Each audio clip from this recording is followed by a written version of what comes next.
Crime alert, time आज का, crime आज का।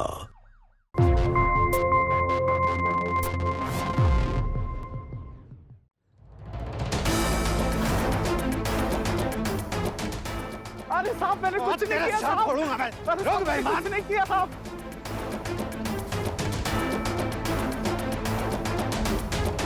मुझसे बेईमानी करेगा तू? मेरे हिसाब किताब में गड़बड़ करेगा।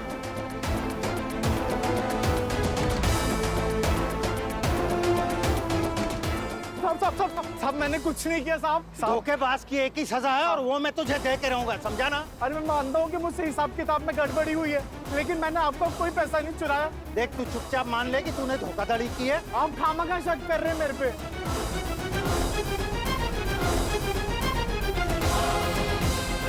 अरे अरे बचाओ यार। अरे छोड़ दो ना साहब मैंने कुछ किया ही नहीं, ये सब गलत है। अच्छा अरे भाग गया, नजर मत आना दोबारा।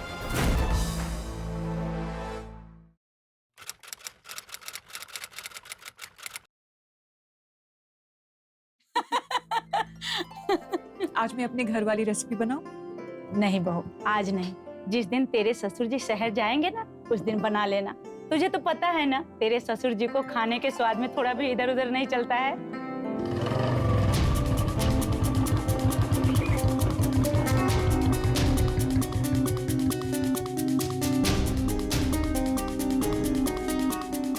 लायक बेटा जनी होती ना, तो ये नौकरों को जो सैलरी दे रहे हैं वो बच जाती, घर का पैसा घर ही में रहता। सब बेईमान, थोड़ी सी नजर इधर उधर हुई नहीं, तुरंत बेईमानी चालू कर देते। पूरी दुनिया जो है ना बेईमानों से भरी पड़ी है।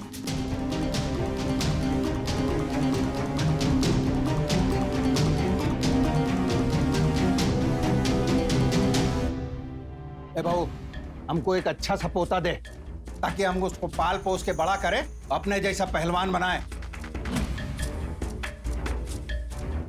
नए किराएदार आने वाले थे, क्या हुआ उनका? आज उनका सामान आ गया है। वो कल आएंगे। तुझे कैसे पता? जी वो योगेश जी बता रहे। अरे ये योगेश का ऑफिस में मन लगता है कि नहीं? दिन भर फोन करके तुझे यही सब बताता रहता है।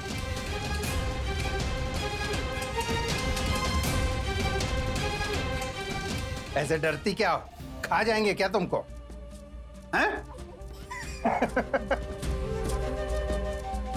तुमको पता है, हमारा एक दोस्त बड़ी तारीफ कर रहा था हमारी आज। कह रहा था बड़ी संस्कारी बहू लेके आए हम। हमने कहा हाँ, संस्कार सबसे पहले। अच्छा बहू, वो योगेश का दोस्त जो किराए पे आ रहा, उसको जानती हो तुम?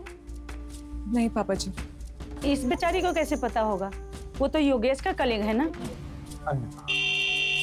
बहू जा देख। आ गए राजकुमार।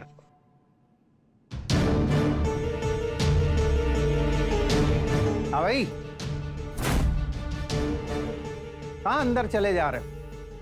माँ बाप यहाँ खड़े हुए, सीधे अंदर घुसे जा रहे हो? यही संस्कार हैं तुम्हारे? पापा मैं बैग रख के आता हूँ।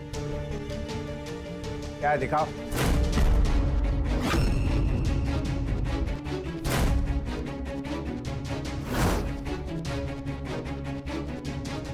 जी पापा, वो निर्मला का कुछ सामान है इसमें। वो जाने दीजिए ना। दिखाओ क्या है उसमें। मुखिया हूं इस घर का, देखने का हक है पूरा। दिखाओ। पापा बोलो ना।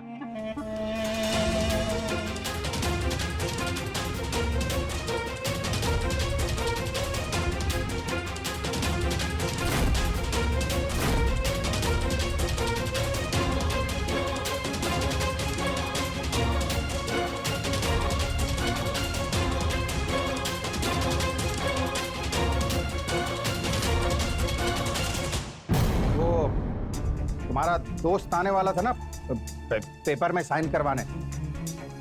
कल आएगा वो। कब से जानते हो उसको? भी थोड़े दिन पहले ही बैंक में आया था पापा, तभी से। तुझे भरोसा है ना उस पे? हाँ पापा, अच्छा सा लड़का है।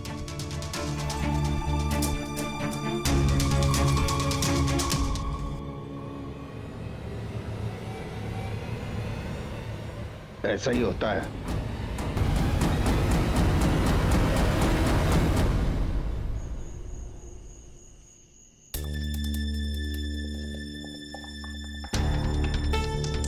क्या हुआ? गुमसुम से क्यों बैठी हो? योगेश, मैं बाहर निकलना चाहती हूँ, घूमना फिरना चाहती हूँ, लेकिन यहाँ तो यार तुम्हारे पास फुर्सत नहीं है और मैं अकेले नहीं जा सकती बाहर, तुम जानते हो।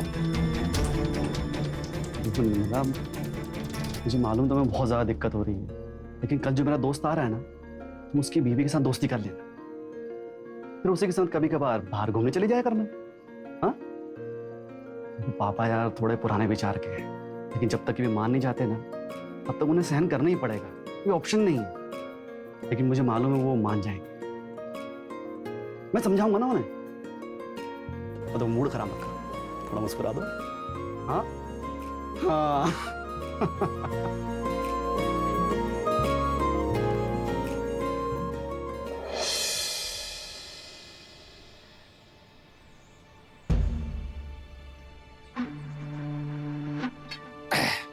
पापा, ये प्रकाश है, हमारा नया किराएदार।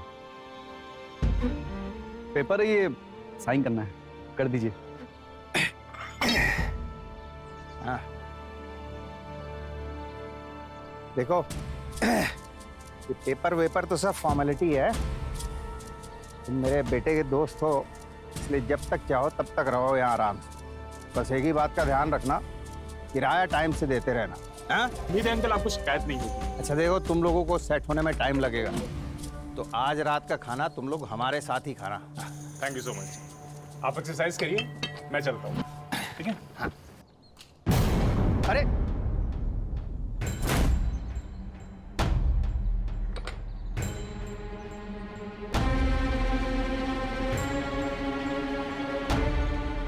ये तो नींद की गोली। वो तो जाता कि अंकल, वो डॉक्टर ने प्रिस्क्राइब किया था। क्यों, क्या हुआ? थोड़ा डिस्टर्ब रहती है, वही फैमिली, करियर, पढ़ाई, और आपको तो पता ही आजकल कितना स्ट्रेस होता है।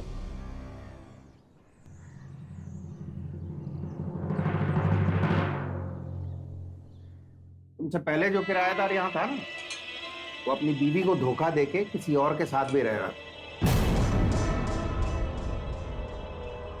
एक दिन मंडी में मैंने देख लिया उसको किसी और के साथ धक्के मार के निकाल दिया घर से बाहर। लेकिन पापा बाद में मालूम चला ना, वो तो उसकी बहन थी। उससे किसी ने कुछ पूछा? एक नंबर का झूठा था वो। मेरी निगाहें धोखा नहीं खा सकती।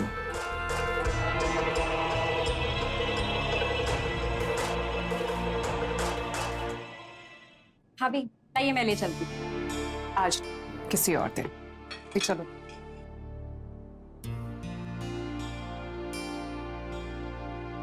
प्रकाश, तुम? अरे निर्मला, तुम?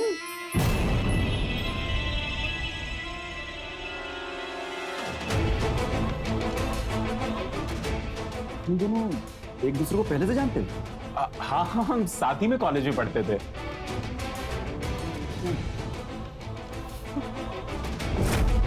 अच्छा बहू, वो योगेश का दोस्त जो किराए पे आ रहा, उसको जानती हो तुम? नहीं पापा जी।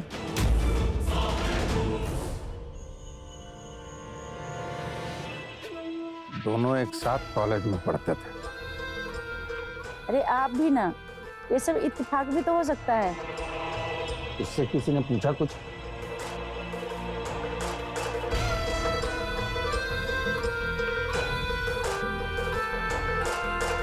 एक काम करो, मेरे ससुराल में किराएदार बनकर आ जाओ।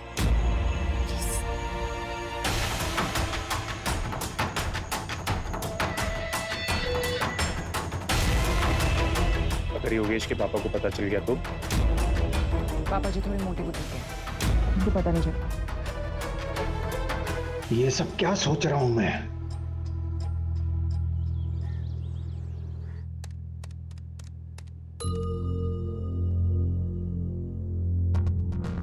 पानी।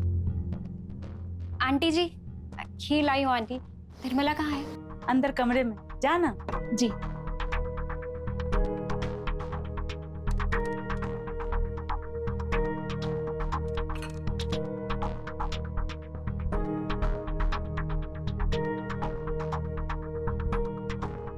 मम्मी पापा जी, हम लोग जरा बाजार होकर आए।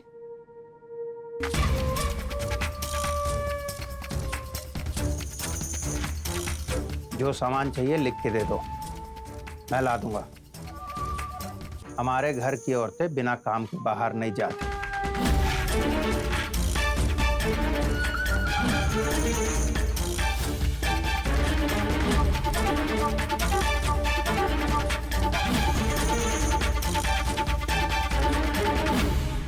तू हर काम अपने ससुर से पूछ कर करती है।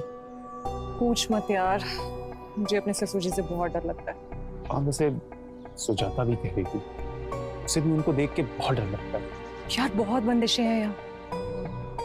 वो तो तू आ गया है तो मैं थोड़ी रिलैक्स्ड हूँ कि कोई तो है जिसे मैं जानती हूँ।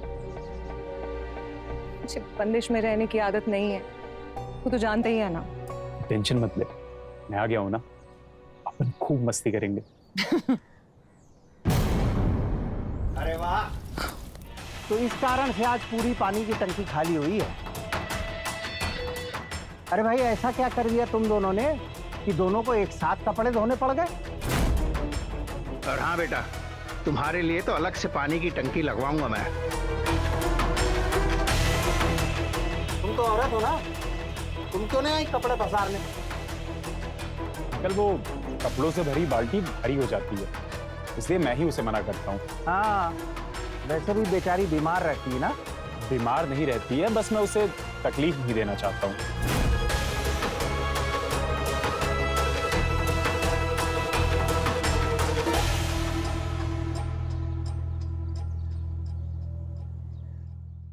पापा जी ने ऐसे कैसे बोल दिया, वो भी सबके सामने?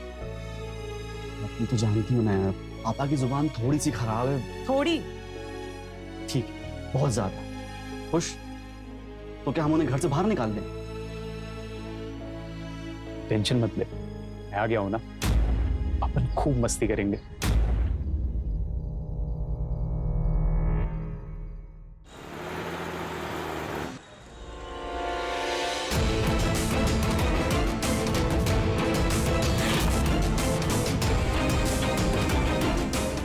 अरे ये तो बहू लग रही है।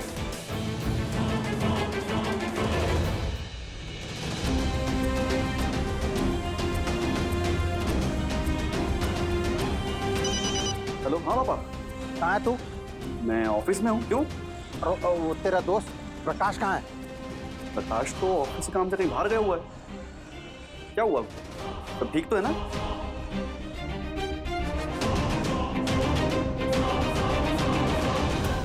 हेलो, बहू कहाँ है? मैं तो मंदिर में आई थी, मुझे नहीं पता। बहू कहाँ है? घर पे ही होगी।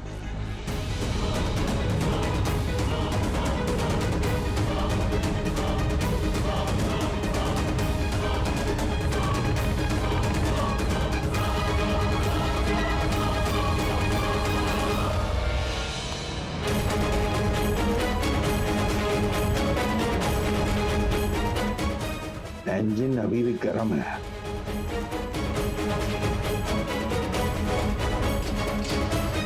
यमुना, यमुना, क्या हुआ जी? क्यों चिल्ला रहे हैं?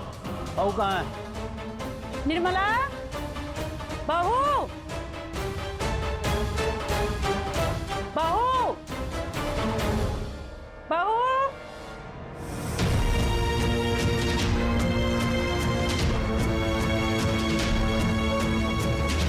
कहाँ है बहू?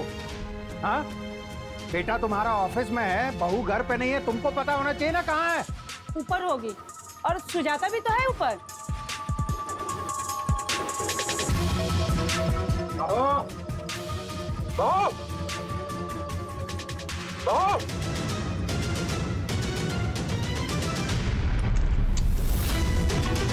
अंकल, आंटी, आप आइए ना।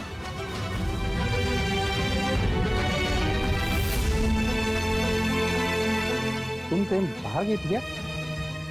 नहीं पापा जी, मैं तो यही घर पे थी। प्रकाश कहाँ है? क्या हुआ अंकल? तुम अभी आ रहे हो ना ऑफिस से, तो बाइक पहले से कैसे खड़ी?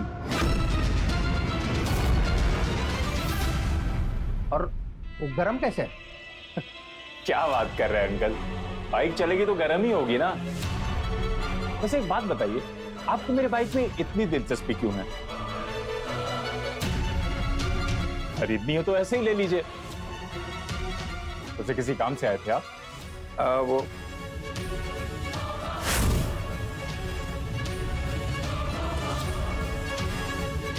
देखो बेटा, तुम्हारे पिता जैसा हूं मैं, इसलिए तुमसे ये बात कह रहा हूं। अपनी आंख और कान हमेशा खुले रखना।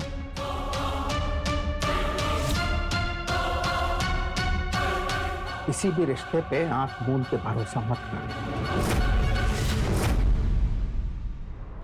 भाभी, शादी में सब इस ड्रेस की इतनी तारीफ कर रहे थे, मन किया कि मैं इस ड्रेस को रख लूं। तू रख लेना, रोका किसने? अब 1 मिनट रुक। तो ये भी रख।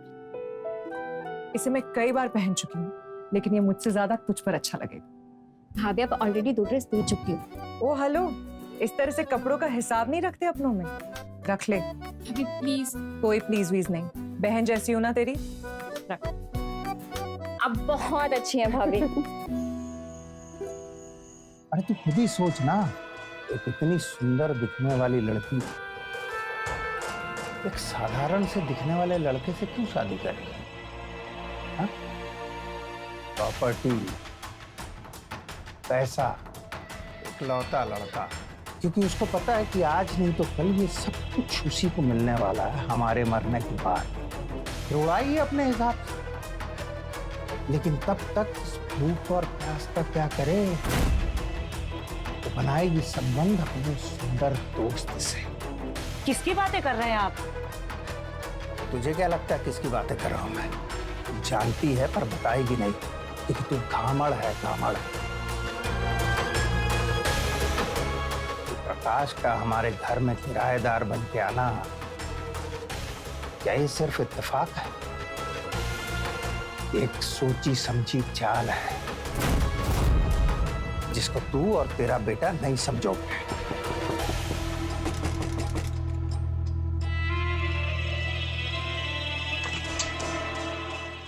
पापा आपने बुलाया? प्रकाश को बोल घर खाली कर दे। क्या? उसको तो महीना भर भी नहीं हुआ अभी। ऐसी क्या बात हो गई? मम्मी क्या आप बताएंगी बात क्या हुई? मेरी निगाहें कह रही हैं वो अच्छा आदमी नहीं है। लेकिन पापा ऐसी क्या बात है, आप बताएंगे? वक्त आने पे सब बता दूंगा।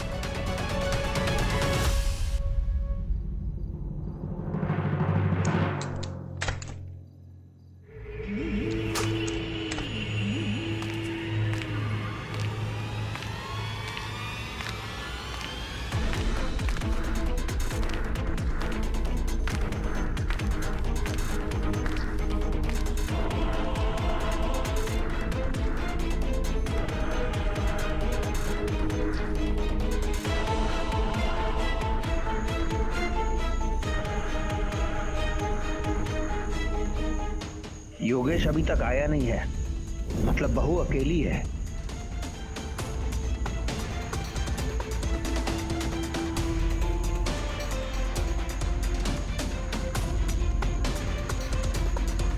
हाँ तू? हाँ हाँ आ रहा हूँ मैं। हाँ, जल्दी आ।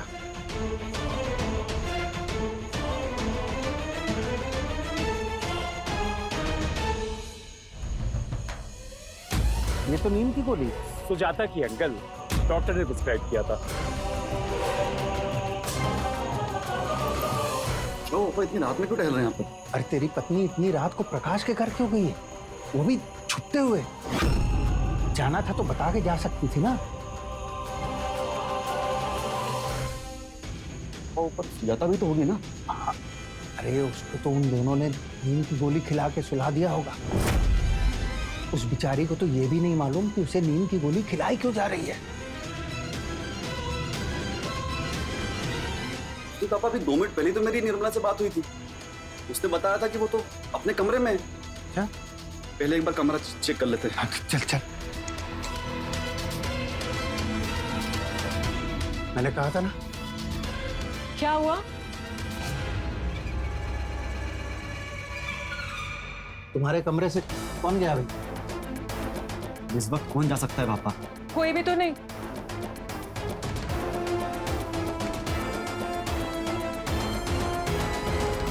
देख, मुझे ना नींद में धोखा हुआ है, लेकिन ये बात तो किसी को बोलना मत।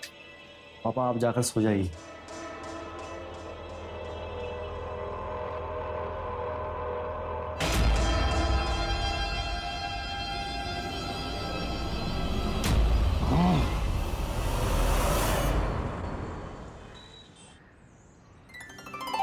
ये बहू टमाटर भी ले आते ना। अभी लिया। भाभी नमस्ते आंटी।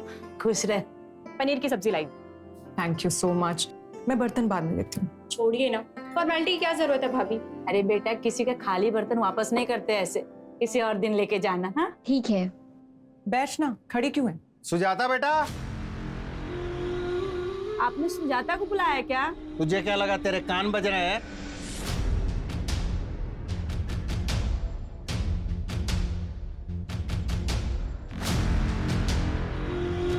जी अंकल। दरवाजा बंद करो। जी।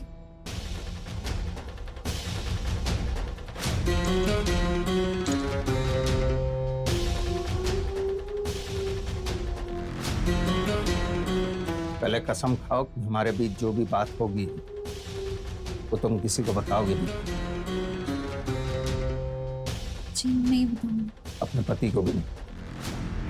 जी नहीं बताऊंगी। अपने घर को बचा लो, तुम्हारे घर पे खतरा मंडरा रहा है।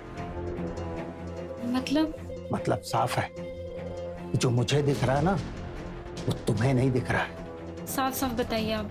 अरे अपने पति और निर्मला पे नजर रखो, सब समझ में आ जाएगा। क्या बोल रहे हैं आप? तुम्हारे पति और निर्मला का चक्कर चल रहा है। नहीं, ऐसा नहीं हो सकता, नामुमकिन है। प्रकाश या तो ऑफिस में होते या तो मेरे साथ। चक्कर चलाने के लिए उन दोनों का मिलना जरूरी होगा ना। अरे मेरी बात तो समझो तुम पहले। मुझे कुछ नहीं समझना आपकी बात। सबूत क्या है आपके पास?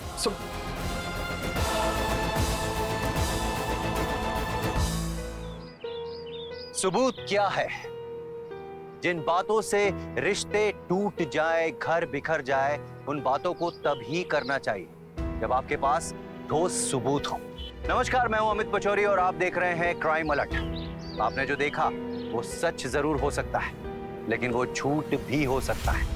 ऐसे आमतौर पर हम लोग नहीं मानना चाहते। हमारा अहंकार हमें अपनी ही धारणा को सच मानने के लिए मजबूर करता है। दूसरी तरफ बंदिशों और पाबंदियों से भरे माहौल में फूंक फूंक कर कदम रखना बहुत जरूरी है, लेकिन ऐसे माहौल में ही छोटे छोटे झूठ मिलकर बहुत बड़ी गलतफहमी का निर्माण कर सकते हैं। हमें इस बात के लिए सतर्क भी रहना चाहिए। थोड़ा बहुत शक तो हम सब पर कभी ना कभी करते ही हैं, लेकिन इस शक को दूर करने के लिए संवाद कायम करना बहुत जरूरी है। अगर इस जगह निर्मला के ससुर किशोर मेहता को अगर कोई शक है तो उन्हें इस बारे में बेटे और बहू से बात करनी चाहिए, क्योंकि शक तो नई नई कहानियां बुनने लगता है। इसीलिए चाहे अब निर्मला के ससुर हो या आप और हम, अगर हमारे संबंधों में संवाद नहीं है तो ये शक किसी की भी जान ले सकता है। इतनी क्यों पी रहे हो बाबूजी? खजाना लुट गया है क्या? इसका खजाना कौन लूटेगा? अब मार मार के भरता नहीं बना देगा ये। इसलिए तू अपना नशा कम मत कर। तो सुन, मैं तुझे एक मसालेदार कहानी सुनाता हूँ। तो अपना ओमी का बेटा पप्पू है ना, एक बार उसको अपनी बीवी पर शक हुआ। किस बात का? अरे बीवी लोगों पर किस टाइप का शक होता है? वही एक ही बात। उसने उसको खूब ढील दिया और उसके पीछे सबूत जुटाने के लिए एक जासूस लगा दिया। जासूस ने उसको ऐसा सबूत दिया जिस पर विश्वास करना ही मुश्किल हो। कौन था जासूस? अपने बेटे की जासूसी करवाना है। पता नहीं कहाँ रहता रात रात भर। कहता है पढ़ रहा हूँ, लेकिन एग्जाम में फेल कर जाता है। वो है ना अपना न्यू मार्केट वाला डिटेक्टिव चक्रधर।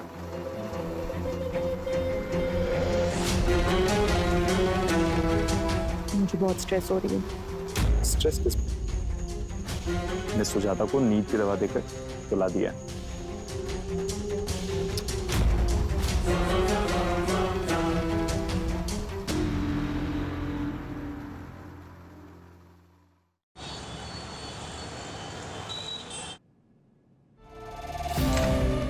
चक्रधर कौन है? Sir I am detective Chakradhar.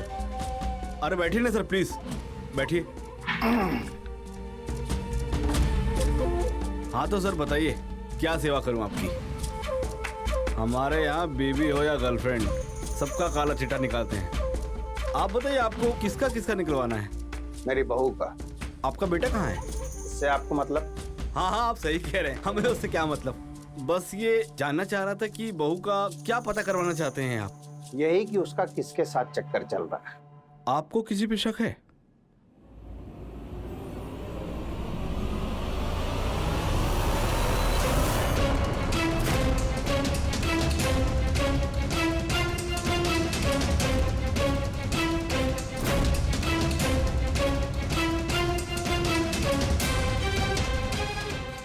हो जाएगा, आपका काम हो जाएगा। बस थोड़ा सा एडवांस मिल जाता तो। पहले काम फिर दाम। हाँ सर बिल्कुल, आपका काम हो जाएगा।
उनका पैसा नहीं आ रहा है, अब आप जानो, अरे आपका एक्सक्यूज काम मी जाने। सर।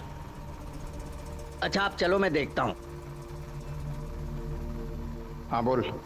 सर जैसा आप सोच रहे हैं ऐसा कुछ नहीं लगता मुझे। मुझे नहीं लगता कि आपकी बहू और किराएदार के बीच में ऐसा कुछ है। अच्छा तो जाओ। अरे मेरे पैसे? जब कुछ है नहीं तो पैसे किस बात के दूं? आपकी बहू और किराएदार के बीच में कुछ नहीं है, पर पैसे तो बनते हैं ना।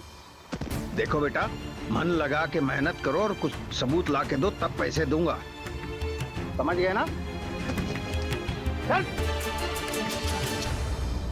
नहीं नहीं नहीं यार, बहुत बड़ा रिस्क है। मैं कभी बाहर नहीं जाने वाली है। अगर पकड़ी गई ना तो बवाल हो जाएगा। तुम तो जानती हो उनके सामने योगेश भी कुछ नहीं बोल पाते। नहीं चाहती हमारे वजह से तुम पर कुछ आ जाए।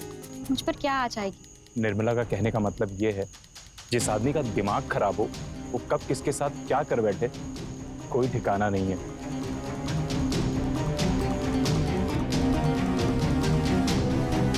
मैं तो कहता हूँ अपने अनाज मंडी समिति को ही भंग कर दो। सही कह रहा है, नई समिति बनाएंगे, विरोध करने वाले को अलग ही करते हैं। ओ भाई, माना कि एक मछली सारे तालाब को गंदा कर देती है, लेकिन उसके लिए पूरे तालाब को सुखाने की क्या जरूरत है? देखो, जो कमेटी के कामकाज में रोड़े अटका रहा हो उसको हटा देते हैं, मतलब उस गंदी मछली को भूंज के खा जाते हैं।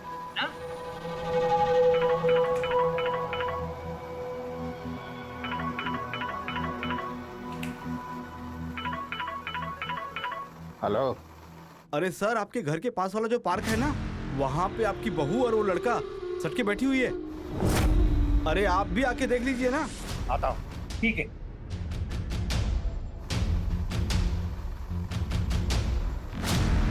अरे अभी कहाँ जल्दी है भाई? एक मछली पकड़ना है।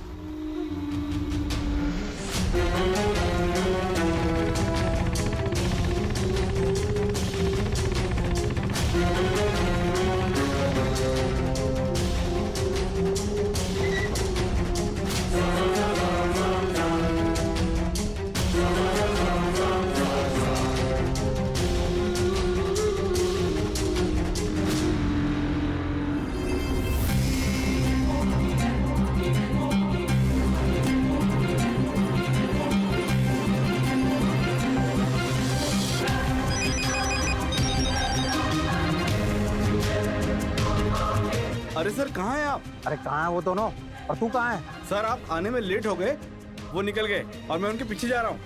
फोटो तो खींची ना तूने कम से कम। अरे सर, मौका ही नहीं मिला। लगता है उनको शक हो गया कि मैं उनके पीछे हूँ।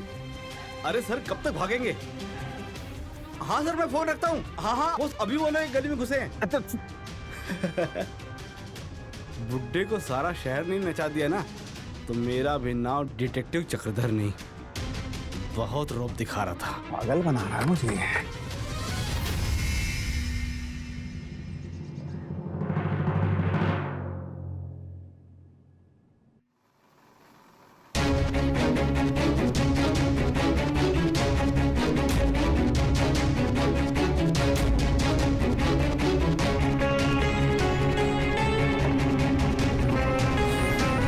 सर, बुड्ढा बहुत ताकतवर है, लेकिन उसका ऊपर का माला खाली है। उस बुड्ढे से पैसे निकलवाने का एक ही तरीका है। बुड्ढा जैसा सोच रहा वैसी नकली फोटो बना के देता उसे। बराबर सर। क्यों, लग रही ना ओरिजिनल?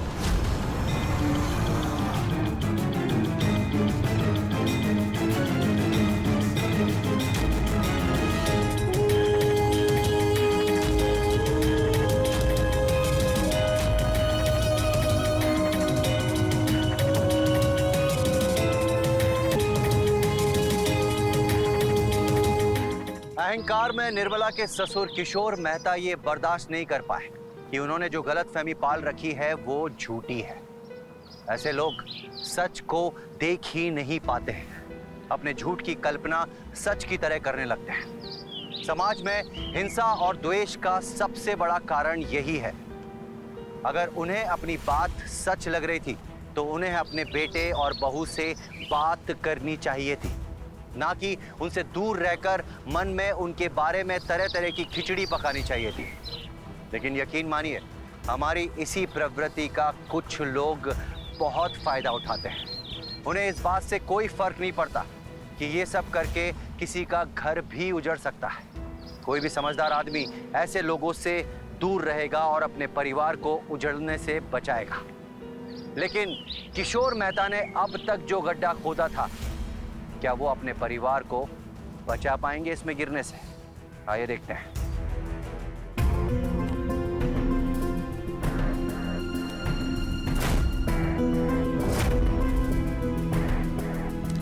देख, तू मुझे ऐसी फोटोज और ला के देते रहना और मैं तुझे ऐसी फोटोज देता रहूं। अरे सर, आप टेंशन मत लो। ये समझो कि आपकी बहू गई।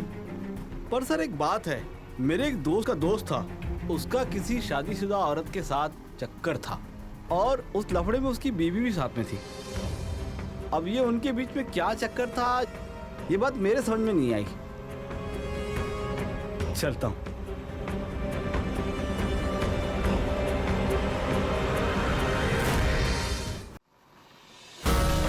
मेरे एक दोस्त का दोस्त था, उसका किसी शादीशुदा औरत के साथ चक्कर था और उस लफड़े में उसकी बीवी भी साथ में थी।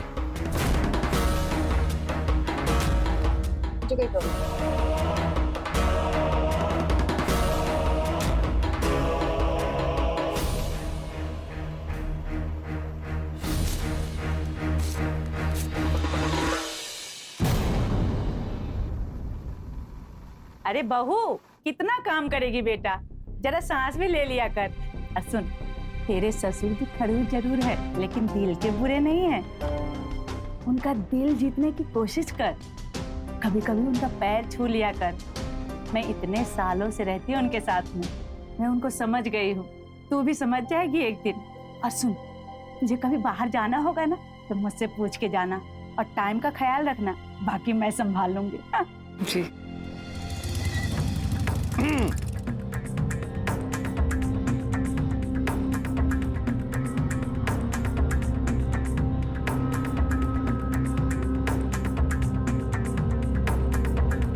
आपको पता है, बहू ने आज अपने हाथों से हलवा बनाया है। अरे बहू, हलवा लेके आना अपने ससुर जी के लिए। जी। तुमने खाया?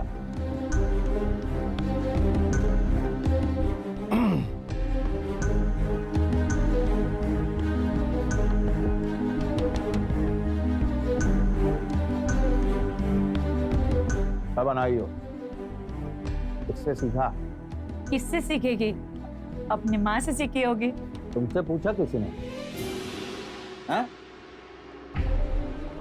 अच्छा एक काम करो, थोड़ा प्रकाश के यहाँ भी ले जा। भाई वो लोग इतना कुछ बना के भेजते हैं। जी।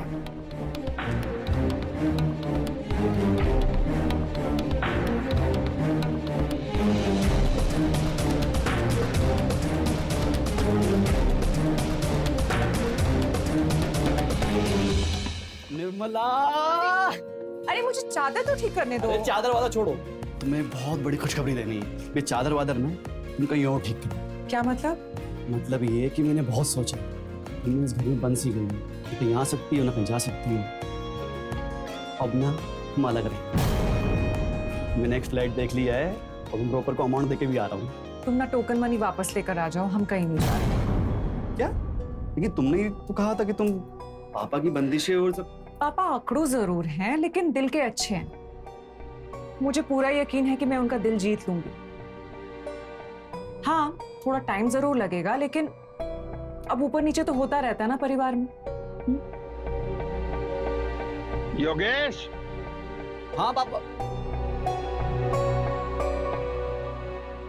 बेटा तुझे अभी जबलपुर निकलना होगा। लेकिन अभी इतनी रात में क्यों? मैं ना बहुत बड़े कर्ज में फंस गया हूँ, और महाजन बोल रहा है कि बिना किसी प्रॉपर्टी के पेपर्स के मुझे पैसे नहीं देगा। अब ये घर तो तेरा और बहू का है ना, तो मुझे अपना गोडाउन और दुकान बचाने के लिए वो जबलपुर की पुश्तैनी प्रॉपर्टी है ना, उसके पेपर्स रखने होंगे। पापा ये नेक्स्ट वीक नहीं हो सकता है क्या? कल सुबह वो महाजन अपने गुंडे लेके गोदाम पे आ जाएगा, तो क्या जवाब दूंगा मैं उसको? और तू तो कल रात तक लौट ही आएगा ना। पापा आप फिक्र मत करो, मैं भी निकलता हूँ।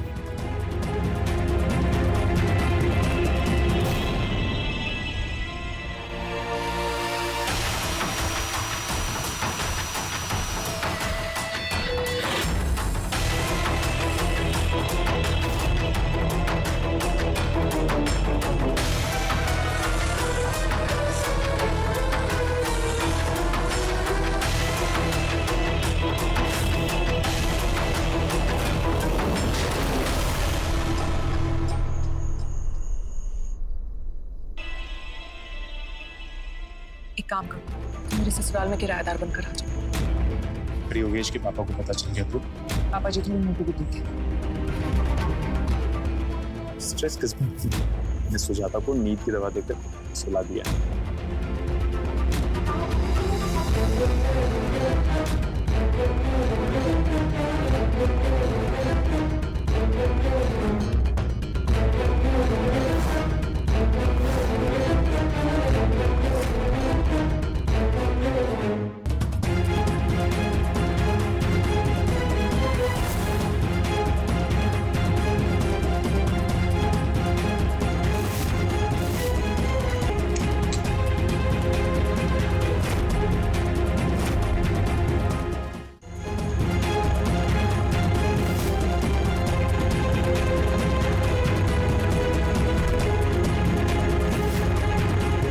कहती हूँ आज रात आप इधर ही रहिए, सुबह होते ही चली रहिए। वैसे अंकल सो गए क्या? अरे इसलिए तो आप आए, मम्मी जी पापा जी दोनों सोए हुए हैं। योगेश घर पर है नहीं, अकेले मुझे नींद नहीं आ रही। तो तुम्हें कौन सा हम सोने देंगे? परफेक्ट।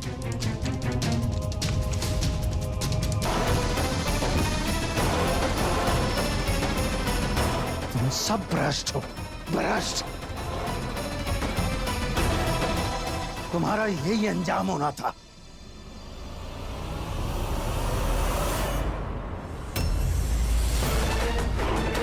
ये क्या किया आपने? हमेशा पागल बने रहते हैं आप। कभी एक बात मन में आ जाती है, उसी को पकड़ के लेके चलते रहते हैं आप। अपने जिद और अहंकार के सामने मुझे भी कभी नहीं बोलने दिया आपने। अरे क्या जरूरत है ये सब करने की? अरे देख लिया आपका जिद का। अब निर्मला के घर वालों को क्या मुंह दिखाएंगे हम? हाँ तो बता देंगे उसके घर वालों को कि वो हमारे किराएदार के साथ नाजायज संबंध बना रही थी। अरे ऐसा कुछ भी नहीं है, ये सब आपके मन का वहम है। अरे मन में ऐसी कुछ बात आई तो अब हमसे बात कर लेते, निर्मला से बात कर लेते, या योगेश से बात कर लेते। मारने की क्या जरूरत थी? किसी को अपनी मर्जी से जीने का हक नहीं है क्या? सब अंधे हो, अंधे। जो कुछ मैंने देखा है तुम में से किसी ने नहीं देखा। चला गया से।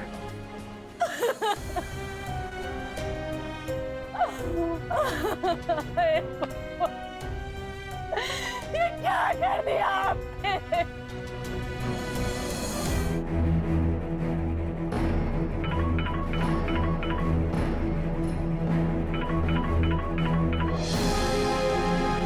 अरे सर जी, आपकी बहू और आपका किराएदार फिर से पार्क में बैठे हैं। हाँ सर, आप कहें तो फोटो लेके आऊं। बस आप पैसे तैयार रखिए। Hello hello.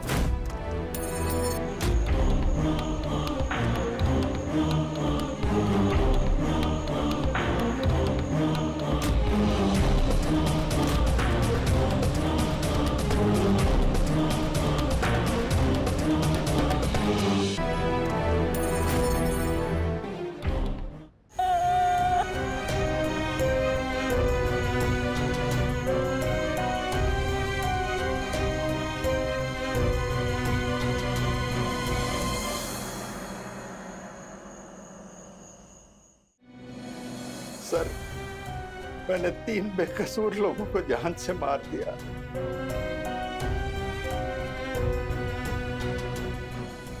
शक एक दीमक है जो किशोर मेहता जैसे ताकतवर से ताकतवर इंसान को भी भीतर से खोखला कर देता है। शक एक मानसिक रोग है जिसके शिकार किशोर मेहता थे।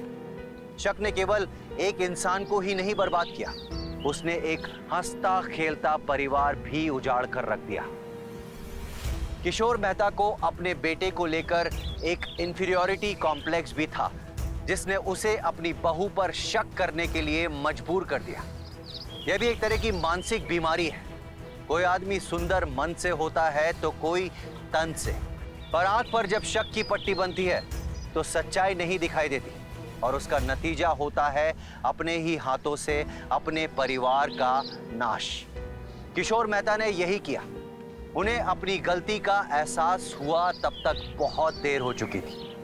यही है ऐसे अपराधों की परिणति। इसी के साथ आज के इस अध्याय में मैं आपसे विदा लेता हूं। याद रखिए, जुर्म का हाथ एक होता है लेकिन मदद के हजारों। देखते रहिए क्राइम अलर्ट, क्योंकि अब डरना नहीं है, मिटाना है।